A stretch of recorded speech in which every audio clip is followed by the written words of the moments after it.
we thought we'd both do a quick introduction and then we'll get on with the presentation. So I'm Dr. Amy Walters. I'm a licensed psychologist and work in both clinical and health psychology. I work as a clinical consultant for Cornerstone whole healthcare organization and also direct an integrated behavioral health program for St. Luke's through the Humphreys Diabetes Center, and have been in that role now for more than 15 years, working with people with chronic disease in an integrated setting.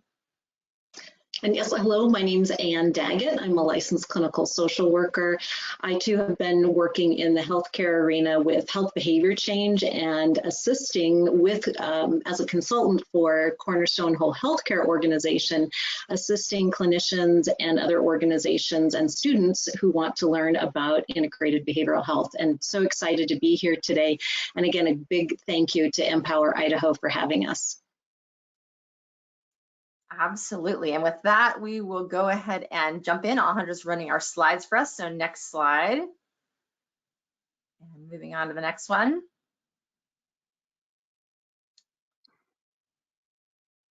So in terms of disclosures, just that we both serve as clinical consultants for Cornerstone Whole Healthcare Organization, and we're here on their behalf today, and then also work in other clinical roles, but no other disclosures to report. Next slide. So our learning objectives for today. We just have an hour, and this is one of those topics that's very broad in nature, and we could spend multiple days discussing with you. So what we want to do first is just give you a little bit of an overview and explain why integrated behavioral health services are so important in the primary care arena, as well as working towards our goals with population health. We hope to have you understand some of the basic elements of integrated behavioral health and talk a little bit about some of the core models, and then provide a basic introduction to the structure and practice elements of the PCBH model. Next slide.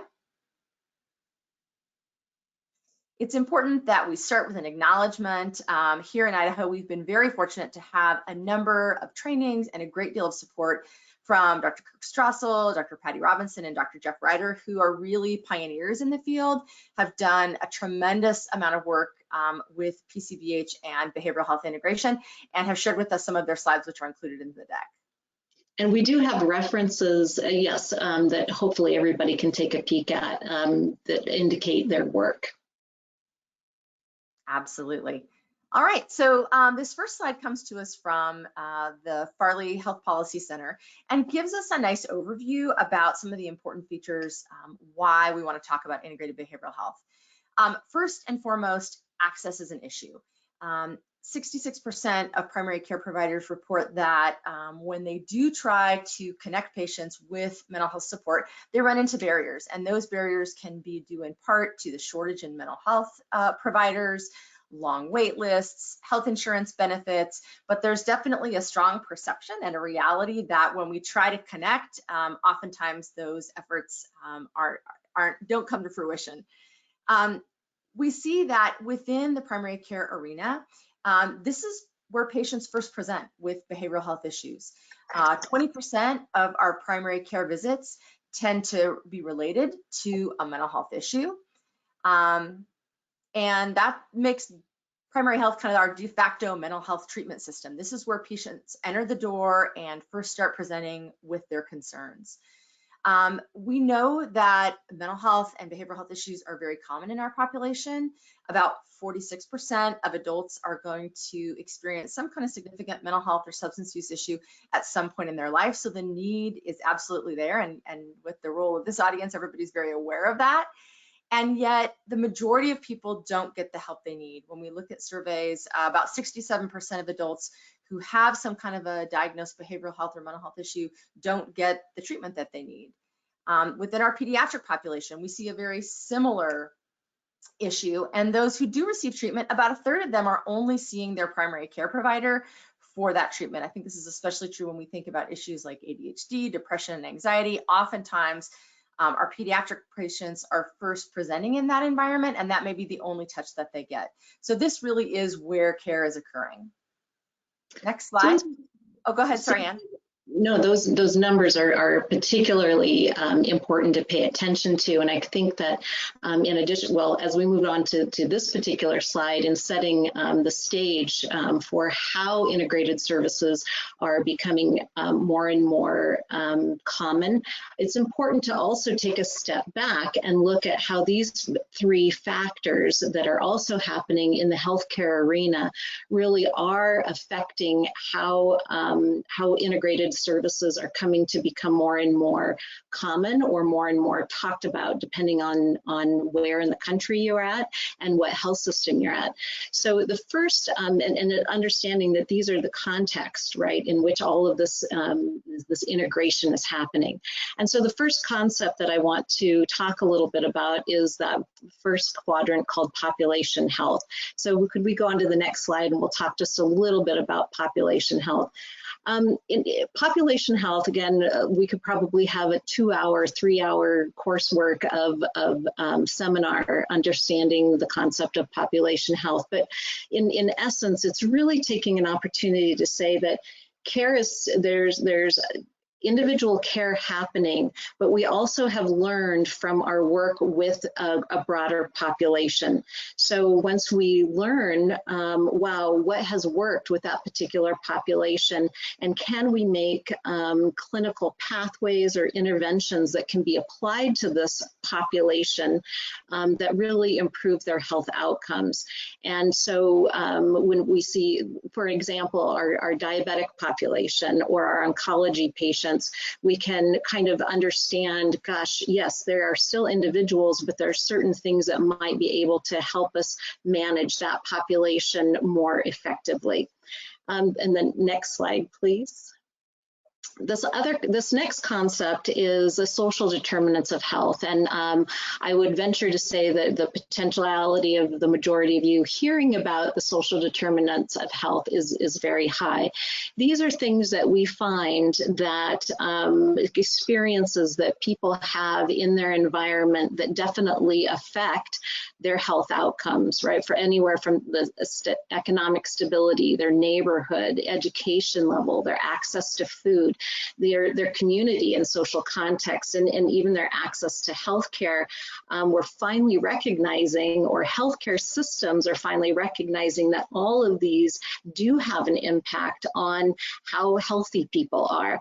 And it's also coming into the forefront that sustained exposure to trauma that's related to these social determinants of health. And specifically in the ACEs literature, we find that many individuals who experience, in a sense, these environmental traumas can definitely have a direct impact on their physical health. So this recognition of this is also, again, the context that's being created to help support integrated behavioral health. Next slide, please. This last I want to say last, but another important quadrant of what's happening in the medical arena to help facilitate integrated behavioral health is this concept of a patient-centered medical home. And in essence, what this is trying to achieve is having primary care offices do a little bit better in facilitating and managing and coordinating the care of their patients once they leave that primary care office. So we've gotten efforts being made to have those primary care offices, again, do better coordination of care, try to keep track of these individuals a little bit more. Once they leave the door, are they following up with the care that they actually need? So these three pillars of population health, social determinants of health, and patient-centered medical home are creating this awareness in medical systems about how and where they can be doing a better job to enhance the medical outcomes of their patients. Next slide, please.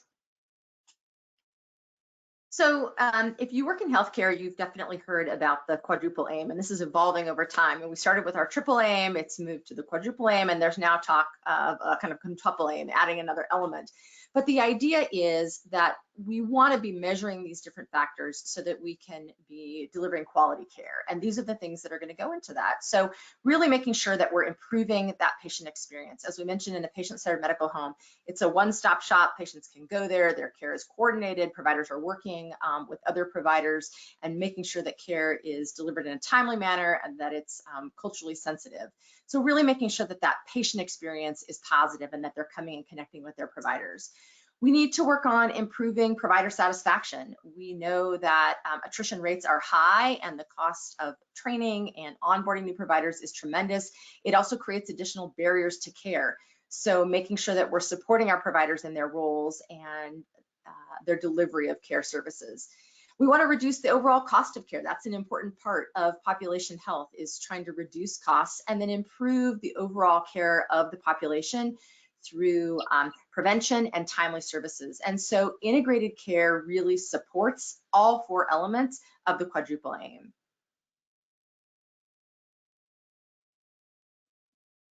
So we have this intersection between behavioral health and the medical system. As we mentioned, we see first and foremost that the majority of mental health issues present for the first time in primary care, and primary care is often that first line of treatment and sometimes the only line of treatment for both adult and pediatric patients. We also recognize that health behavior change is an important part of prevention and managing chronic disease. And when we think about lifestyle elements, who better than to help support that than someone with behavioral health training? And any comments or thoughts that you have about any of these slides that we've talked about so far, or this intersection between behavioral health and medical? Not at this time. I think we're going to cover some more concepts. Again, encouraging people, if you have any questions, to make sure that those are put in the chat box. But I think that we can probably continue on. All right, next slide. So we definitely see that behavioral health issues can have an impact on general health. This is very well documented in the ACEs literature when we think about those early traumatic experiences and how that has a later impact on physical health. We also recognize that with the physiology of emotional distress, when you think about a stress response, increased breath rate, increased heart rate, the elevation of cortisol and adrenaline, all of these hormones have a significant impact on the body, and we see this in different physical health systems. GI is definitely one of those presenting areas where people who are struggling with anxiety or depression often report higher rates of GI symptoms. And we see this overlap and connection between nausea, vomiting, dizziness, and emotional distress. For our pain patients, we recognize that increased levels of emotional distress have a negative effect on pain and pain management. There's been a lot of research on like gateway theory of pain, for example, where we see a sensitization of that system, recognizing this kind of bidirectional relationship where emotional distress is going to exacerbate a pain response and higher levels of pain tend to exacerbate emotional distress. So having some kind of behavioral health support and intervention for our chronic pain patients becomes a really important part of their overall management. Actually, let's go back to the next slide, previous slide, excuse me. Thinking about the, just cardiac and pulmonary function. For our cardiac patients, we recognize that stress management becomes a very important part of managing their overall condition, helping people focus on lifestyle change with changes in eating habits, changes in physical activity, sleep hygiene. All of these elements are a very important part of that overall treatment plan. And then we see impact along other issues as well. So, high states of emotional arousal, emotional distress can have negative impacts on immune function, fertility, endocrine system, exacerbate sensory issues. So really all across the health spectrum, we see this intersection and overlap with our behavioral health issues. Next slide. So we're also seeing that in the from the primary care perspective, we are seeing a higher acuity of patients that walk through primary care. It's not necessarily a place for just wellness anymore. It's actually a place that complicated issues walk through the door, right? We also see that this relationship, as Dr. Walters was talking about in the previous slide, between what folks are experiencing and managing in their behavioral and their emotional capacity and how that impacts their physical health. These are some just examples of different types of visits that folks come through or present with. We see a lot of individuals presenting, as Dr. Walters mentioned, with real extreme cardiac issues. And sometimes what we actually find is that they are not necessarily have organic etiology, but they are actually in stress response. We also see individuals with high levels of anxiety and even loneliness if their social environment isn't all that robust. Sometimes their primary care office becomes their social network. Also, chronic disease, individuals who are managing very serious illnesses, that has an extreme emotional component, right? If you are a type 1 diabetic and you have been managing this heavy, high treatment burden for a long period of time, it really can impact how you are thinking and feeling about the world. We also see that, unfortunately, there are individuals that have high psychiatric needs who aren't getting the or who also have high physical needs, right? There's kind of this disparity between even our acute psychiatric patients getting the physical help that they need. So that's a component. And Dr. Walters mentioned this back to that Farley slide. We're also seeing that many patients are coming to primary care in a way that's been unprecedented in order to help manage some of their environmental stressors that are really leading or contributing to some of their physical ailments. Now, that's not to say that they aren't truly organic in nature, but again, we're just seeing more and more of folks utilizing the primary care office as, hey, I need something, I'm not really quite sure, I've got anxiety about things, I'm depressed. And we're seeing also primary care physicians managing psychiatric medications in an unprecedented level. So if we could go to the next slide too. This is also some really important information as to what we've been seeing in primary care and why, another reason why integrating behavioral health is so important and timely. This statistic comes from SAMHSA, and that indicates that individuals, up to 45% of individuals who have died by suicide, have actually visited their primary care within 1 month to their death.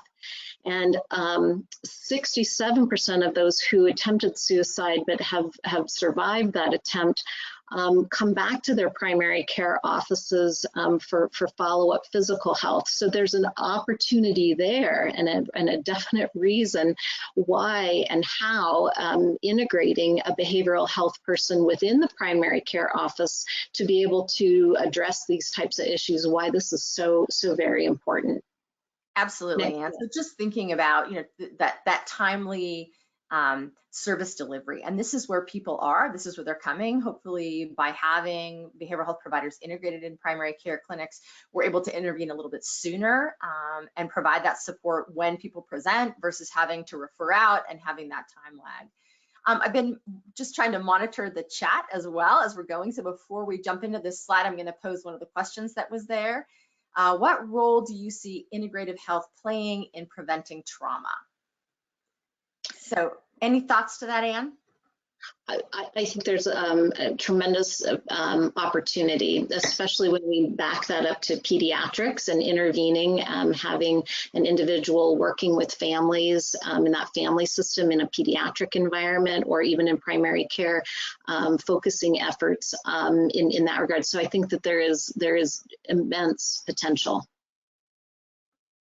Absolutely. It's a great place to be able to do the prevention piece as we're having those higher touch interactions with patients, recognizing as issues are developing, especially, for example, with anxiety or depression, and as you mentioned, some of the suicide risk, with families providing that support early on and some of those prevention services.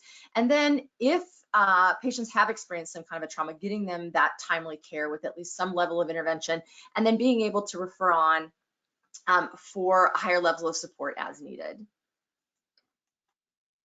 So great question there. Just monitoring to see if anything else has come through. Looks like we're okay with that.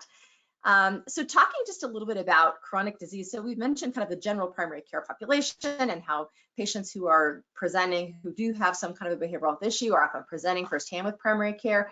We also have a chronic disease population that's very much managed through primary care clinics. And when we think about chronic disease, we often focus very much on the physical elements of diabetes or cardiac disease, but there are all of these psychosocial elements that also play a very important role in the management of chronic disease.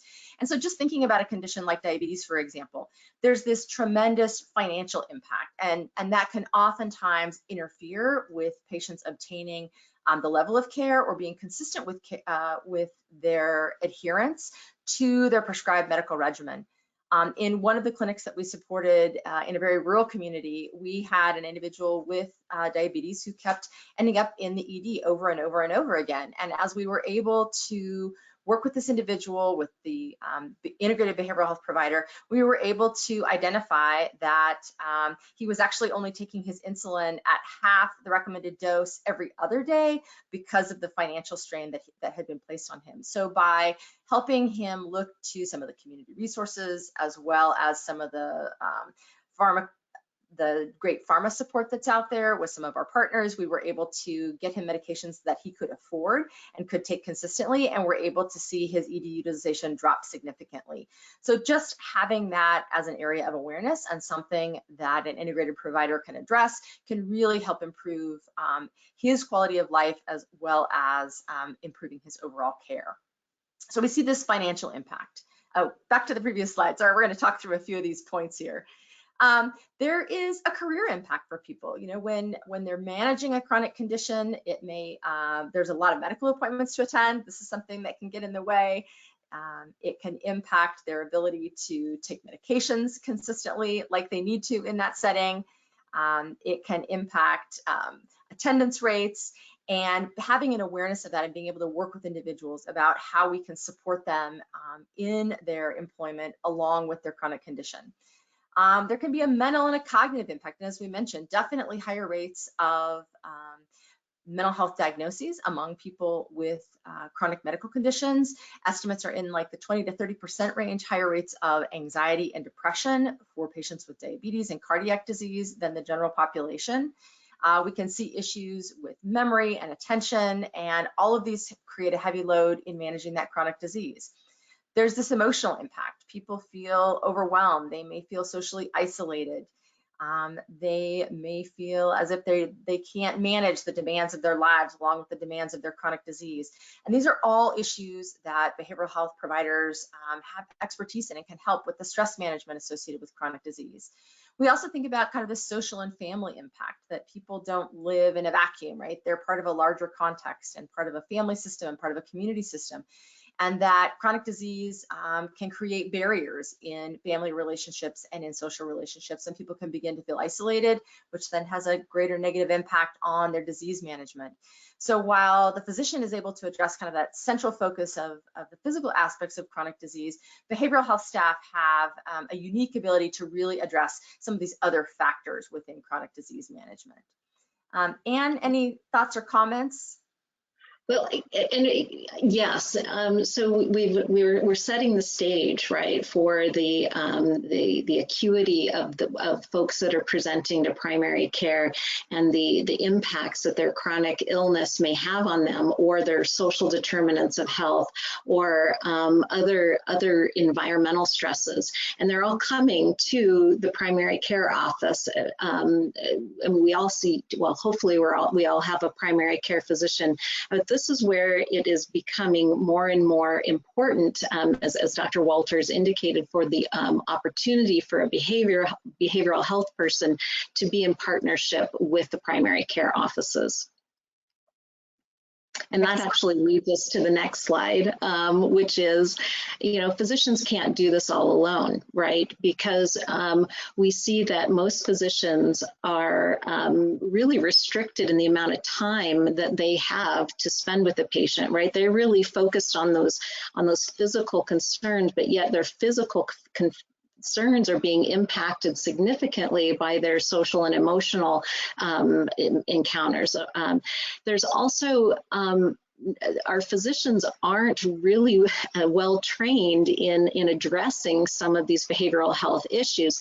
They might have an understanding diagnostically and could potentially prescribe a medication, but they're not necessarily trained to focus on the social determinants of health, or some of the other issues related to chronic disease management in that social and emotional space. So we also are seeing a shortage of primary care physicians that are in the field, right? So this makes the demand on their time and the demands on what they are expected to do even more and more, in a sense, crushing, right? Oftentimes individuals or a primary care individual will, if there is someone that has a behavioral health concern, they will refer them out, right, down the road to a specialty mental health office. And for some physicians, that they're not really sure if that individual really follows up on that referral. Again, back to that patient-centered medical home, they really want to be able to be coordinated, but sometimes, and depending on the environment, it's just not feasible. So this is where the behavioral health an integrated behavioral health person can really help. Absolutely, bridging that gap and making sure that we're addressing some of those issues and providing this much needed support for the primary care team. And that being said, if you could go to the next slide, please, Alejandra. When we talk about integrated behavioral health, just as I mentioned about some of these factors that are happening in the medical field to create context, it's also very, very important to understand that there are different levels of behavioral health integration that can happen within a primary care office or in a health system. And this is a great slide that SAMHSA has produced that really shows that continuum, okay, of the different levels of integration. On the far left, you can indicate a levels 1 and levels 2, and that's really the basic, minimal integration, which basically might indicate that a primary care office is familiar, has a relationship with a specialty mental health clinic, and they communicate on occasion. Somebody will get on the phone and call, get a release of information, and they try to coordinate those efforts back and forth. Levels 3 and 4 is really what we are talking about, co-located, right? So the physical proximity gets a little bit closer. This is a typical situation where a specialty mental health provider will rent some space within the primary care clinic, but no records will be shared. There is some level of communication. They may come to some meetings, but they aren't necessarily completely integrated into the team. They're co-located. They kind of exist in the same building, but aren't necessarily as integrally involved as a level 5 and 6. In a level 5 and 6, we actually see the behavioral health provider being employed by the the primary care office. They share space with the other team members.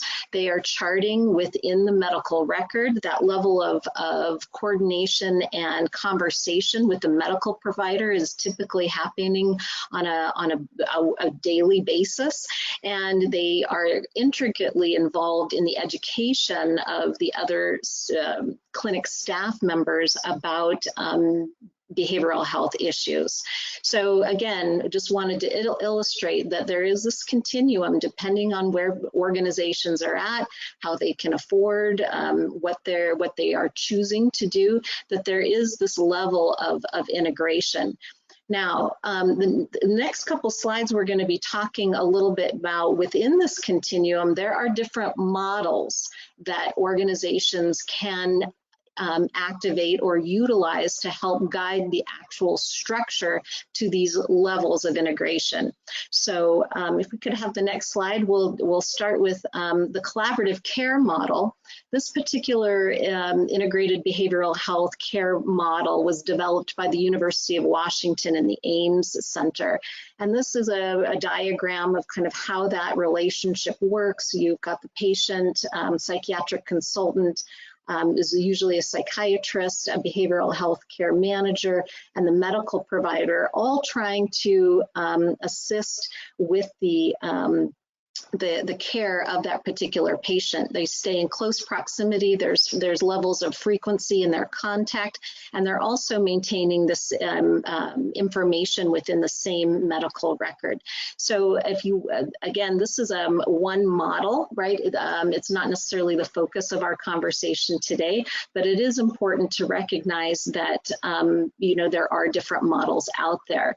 So the second model that is typically indicated with the next slide is what we call the expert model. Yes, so this is a model that is used in a lot of primary care offices with regards to the specific interventions with the screening, brief intervention, referral to treatment of substance use.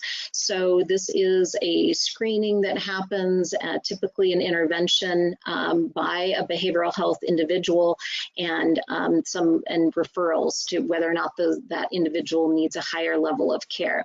Again, not the focus of our conversation today, but it is very important to understand that when we talk about integration, there are different models and different focuses of integrated behavioral health services. The next slide is actually talking about what we're most excited about, because it's the model where I was trained, or I have the most experience, and where I work, the space where I work. And it's the primary care behavioral health model, or the PCBH model. This is an evidence-based practice, and what we are really looking to when we are doing the PCBH model is having on-site behavioral health resources to patients with behavioral health issues and chronic health issues. And again, its aim is to really work as a team member with the physician in order to improve overall health outcomes, both behaviorally, emotionally, and physically. And one important piece is this individual is going to assist that doctor or that medical provider in managing their patient population. Anything else, Amy, that you would want to have introduced in our PCBH slide here before going on? Great introduction to kind of our three basic models that we're talking about, and again, focusing on this PCBH model. Within PCBH, the primary care provider really maintains control of the treatment. They're the ones driving the treatment, kind of in that quarterback role. And the behavioral health provider is coming in as a consultant and providing support for both that PCP and the patient in achieving those basic medical goals. Next slide, please. So this just reiterates the mission, right? What is this particular model actually doing? Really is to improve the overall health outcomes for patients by improving access to efficient and effective behavioral health support within the primary care clinic. And this is really grounded in principles of population health. So rather than trying to provide very intensive support for a small number of patients, we're very focused on that whole primary care population and providing a small amount of support for a larger number of patients, really supporting those individuals as well as the practice and trying to emphasize the importance of prevention. Next slide. All right, next. So as Amy mentioned, and Amy or Dr. Walters and I, we're going to do some more tag teaming as we go through this elements of this model, but this is definitely a great illustration of what Dr. Walters talked about, right? The patient definitely is in the center of care. This is patient-centered care. This is a patient-centered medical home, but the provider or the medical provider in kind of that deeper shade of green that's really illustrative of this model is really trying to help the provider do their best work for this patient, right? And so within a team in primary care, we can have the behavioral health clinician or consultant. We've got other supports and team members such as dietitians, pharmacy technicians, or nurses. So this is a reiteration that we're there to help the medical provider enhance this patient's care. And all of these providers are on site and interacting with one another. So I think that you start to see, as this kind of picture unfolds, how challenging this could be in specialty mental health care. If you're offsite in a separate, facility and you're trying to coordinate with not only the physician, but the dietitian, the pharmacist, the nurse care coordinator, you're doing calls back and forth in between patients, it becomes really challenging. So by embedding a behavioral health provider right there on site, they can collaborate with the rest of the team. They're all communicating with one another. They're charting in the same medical record, and everything is very cohesive and coordinated, which really improves patient care in these areas. Next slide.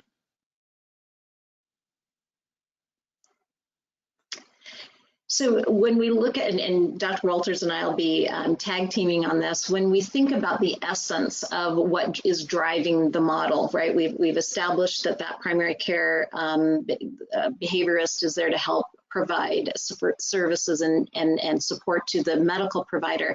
But these are this is a great acronym to kind of really embody what that individual is all about and where the PCBH model is anchored in. And the G stands for generalist. The behavioral health consultant is a generalist who sees any behavioral issue and all ages. So it really mirrors what a primary care office is, right? From what we call cradle, from pediatrics all the way to gerontology. This individual is going to be seeing anyone at any time. The A stands for accessible. The accessibility is, with this model, most behavioral health services are provided either same day or have offices, slots for emergencies, folks who are maybe not scheduled to see the physician, but who can still access that behavioral health person that same day. As we mentioned before, for T, the team-based, the behavioral health consultant is a regular member of the team and is really there to help in a variety of ways, such as maybe pre-visits, maybe classes, general education, and assisting with resources. Absolutely, and I just want to piggyback on what Ann was saying about the A for accessible. It's that access is such an important shift in the way that we have delivered traditional mental health services in the past. So the BHC schedule is set up to allow for that same day availability. We've got blocks of time throughout the day with openings. So providers who have a patient in their office who are struggling with an issue can go get the behavioral health consultant and do what we call a warm handoff, where in that very moment they can bring the BHC into the exam room, talk a little bit about what's going on, and have a brief intervention with a behavioral health provider. So kind of striking while the iron is hot. When people are there and the issue is present, we can bring that BHC in and address those issues rather than having to wait down the line. And this really does promote that team-based care approach. BHCs are also, that H stands for high productivity. So we want to mirror the culture of primary care. So rather than having, 5 or 6 1-hour visits, we're having 10 plus 30-minute, 30-minute interactions with patients. And these can take a variety of different forms. This may be an initial consult with someone. It may be just a consult with a PCP or another member of the team. It may be a brief follow-up visit to see how an individual is doing with some of the behavior planning and goals that we've set. But the BHC is very much accessible, a team player, and highly productive in this environment. They also serve as an educator. So the E in Gather stands for educator. And not only are they doing patient education through psychoeducation in their visits, but they're upskilling all members of the team, providing information about behavioral health and mental health issues, helping people understand basic interventions, helping improve that language and that continuity of care, and really just imparting everybody on the team with more education and knowledge around mental health and behavioral health issues. And then finally, the R stands for routine care. This is not a specialist position. This is just another member of the care team who's there to deliver service based upon the needs. So just like a patient meets regularly with their primary care provider, we may pull in a nurse care navigator, we may pull in a pharmacist, or we may pull in a behavioral health provider to provide support and address whatever the issue is that the patient and the PCP have identified. We also have some pathways that are in place where these may be kind of a system that's set up. So patients who present with diabetes and have an A1C outside the target range, or who present with pain or sleep issues, could then enter some kind of a group or other structured psychoeducation to make sure that we're supporting those needs. And just to piggyback on what Dr. Walters mentioned, what's so amazing about this R for routine care is that, again, the attitude is that we're talking about behavioral health, where these aren't issues that need to be tucked away, but it's just kind of like getting your blood pressure taken in your primary care offices, that we do have services related to behavioral health. So this next slide really just indicates or kind of reiterates some of this general or this gather model, but it's not the typical specialty mental health provider, right? This is an individual that's part of the medical team, really focused on helping that provider manage their patient panel, and it matches the philosophy of primary care. We see anybody, anytime, anywhere, for anything, and we're working with all ages, and that our targets are also going to be very, or our improvements that we want to help patients with are very targeted, and we'll go through that here in just a few minutes, and that close communication with the medical team. Let's go ahead and go to the next slide, please.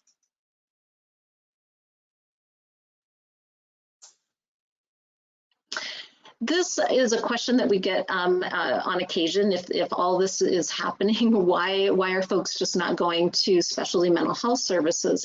And this is a situation where sometimes people are just more comfortable initially starting services with their medical provider, right? Sometimes folks are really viewing their problem as physical, not necessarily in that behavioral health space. We also see access issues. I'm sure you're all familiar with sometimes just how difficult access can be, and the stigma that might be associated with going to a specialty mental health service rather than receiving service within your primary care office. Next slide, please. So again, this is the individual in the PCBH model who is providing these services is called a BHC, a behavioral health consultant, where the B is standing for we're really going to be focusing on behavior as the focus of intervention. And each plan has a behavioral element. Health, obviously, is physical, emotional, social, and behavioral. So that's something that this individual has some knowledge on, especially in that emotional, social, and behavioral component. And in the consultant role, we are activating as an expert in behavior change, and our time with patients is brief and very supportive and concentrated. And to Dr. Walters' point, we're going to try to see as many people as possible. Dr. Walters, did you have any other things that you wanted to mention about the BHC? Yeah, I'm glad that you brought this up again. And the BHC, sometimes there's a lot of acronyms in PCBH. So we wanted to spell this out for you and kind of understand where those basic elements came from.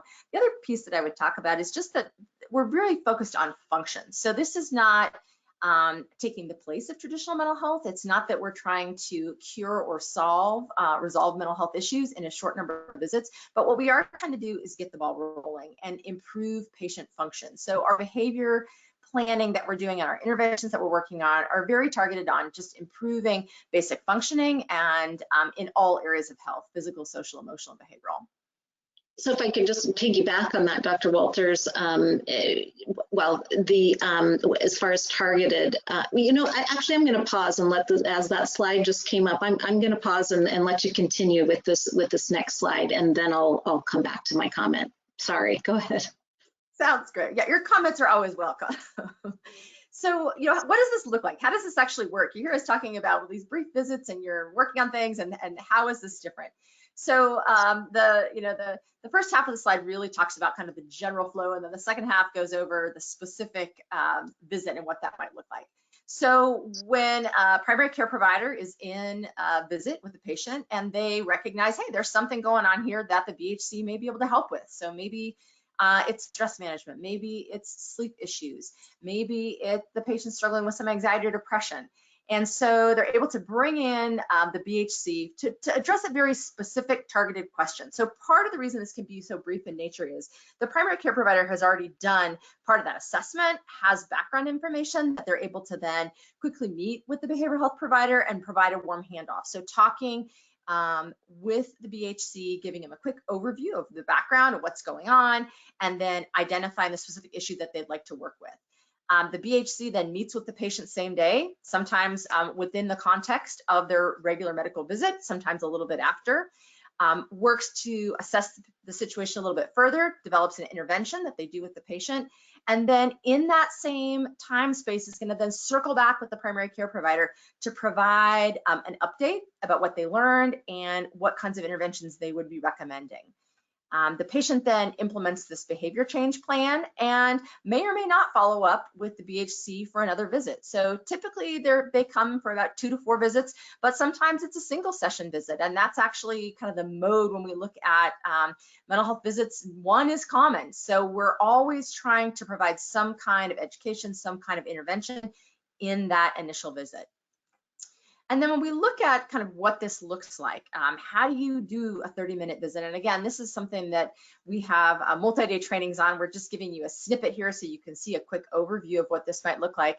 But in the first 5 minutes, the BHC is introducing the services, talking a little bit about what they're going to do, what that looks like, what their role is, and also covering confidentiality, that they're a part of the medical team, that they'll be sharing information with the medical provider, that they'll be charting in the medical record, and that just like any medical visit, information that they share is confidential, but if they talk about harming themselves or somebody else, then they'd want to make sure they have the support that they need to stay safe.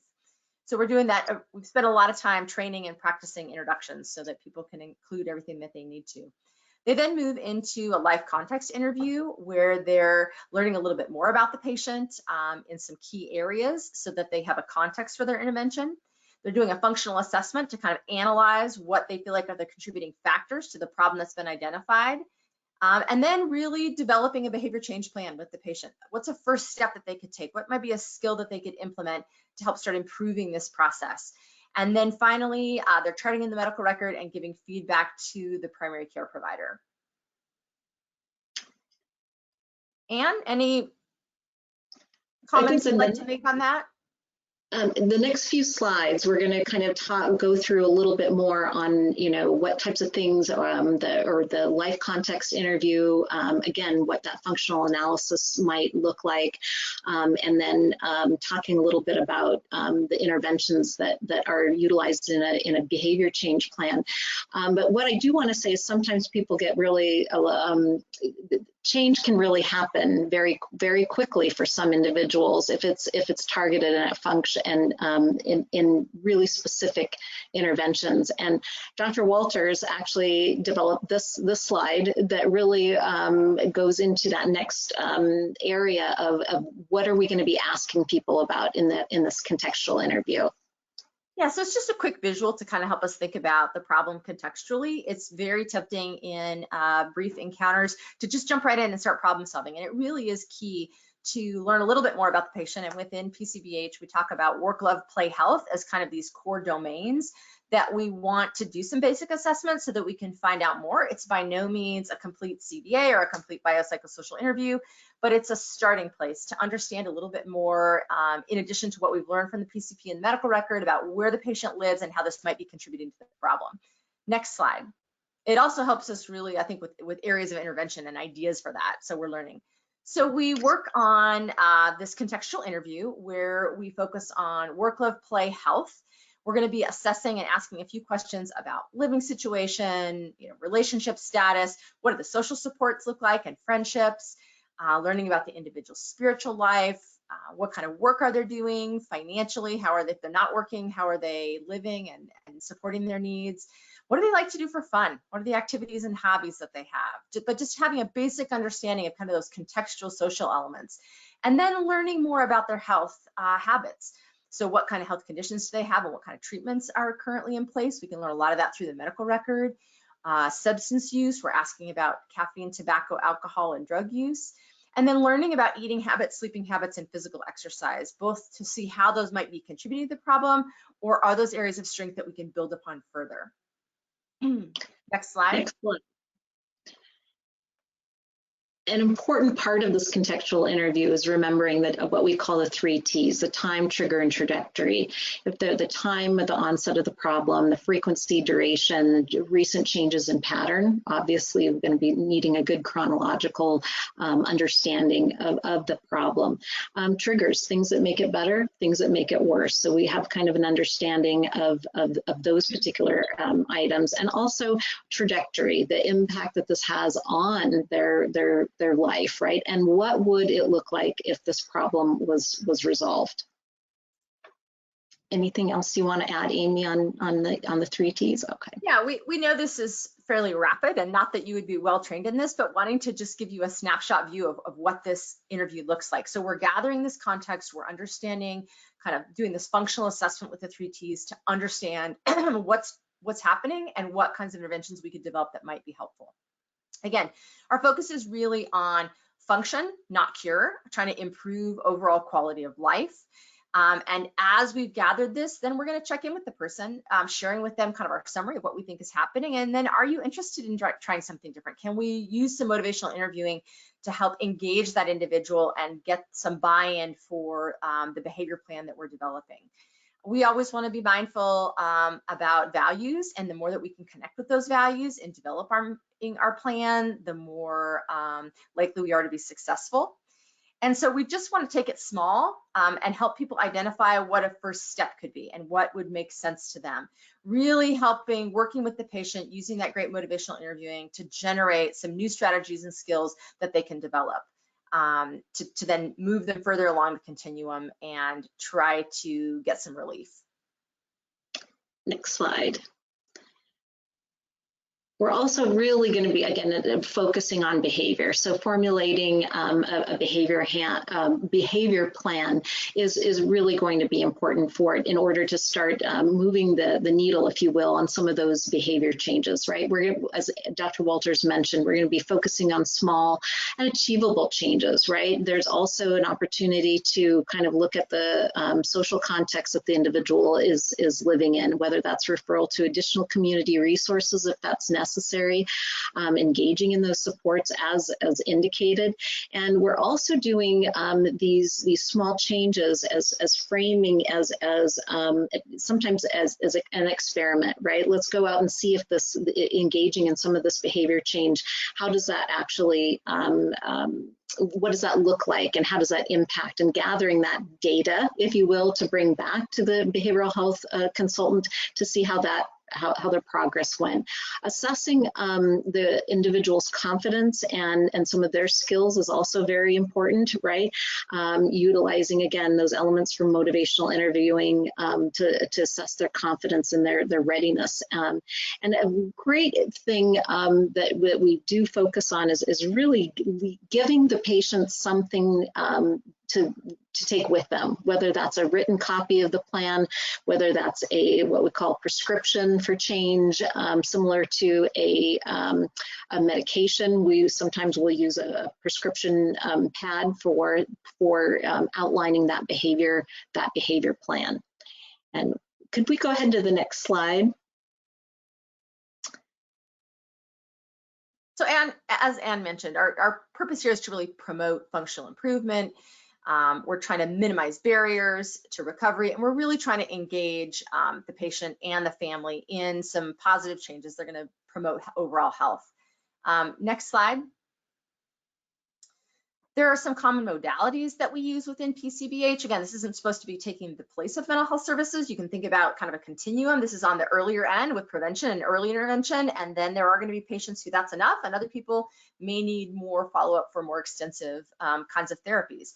But definitely using, as I mentioned, motivational interviewing, some psychoeducation, acceptance and commitment therapy or FACT, behavior modification, CBT, mindfulness, stress reduction techniques. These are all common modalities used within a PCBH approach. Next slide. And these are some additional activities that an individual consultant might be doing in addition to direct patient care. So I'm not going to necessarily go into great detail. We want to leave just a few minutes for questions, but these, when you review the handouts, these are some additional activities that particular consultant might be involved with. Next slide.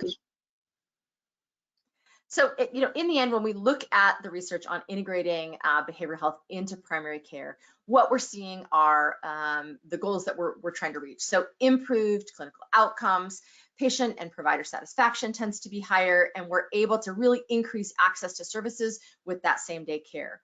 We also see a reduction in resistance to referral because patients are already there, they're talking about the issue with their PCP, and they can do that warm handoff to get the BHC involved. And then a reduction in overall cost as we're able to intervene earlier and improve access. Next slide. We've got a few minutes for questions. That was, again, a lot of information in a very short period of time. We do day-long seminars. We help people integrate clinics. It does take time. Hopefully, you can reach out to us if your questions aren't specifically answered here. We could help you with that. But any that we might be able to address at the remaining time. And feel free to put those in the question box. I'm not seeing any others that have come up yet on this end. Yes, thank you for that reminder that folks aren't able to unmute themselves. So yes, please do type your questions in the questions box.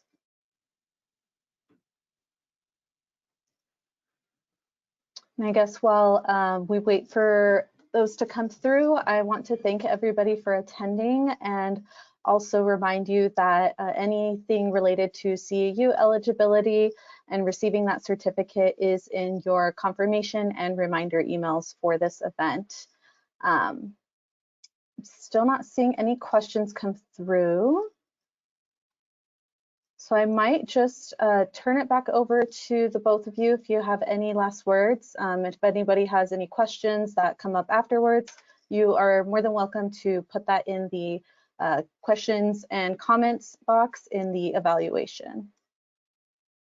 Absolutely. Yeah, so we've got a list of resources for you, some great texts and articles that can be available. Another great resource is the Idaho Integrated Behavioral Health Network. This group has a number of training materials that can be available online if you're wanting to learn more about PCBH model or integrated behavioral health.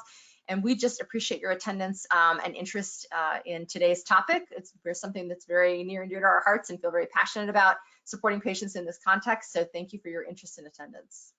And I just wanted to say, again, on that continuum of care, it's an added level of service. It's not intended, as Dr. Walters mentioned, to take the place of specialty mental health services, but it's a way to intervene a little earlier and maybe catch folks when the chronicity of their situation isn't so severe that they can't get some help where they're going. So again, thank you for your time, and thanks to Empower Idaho for this opportunity.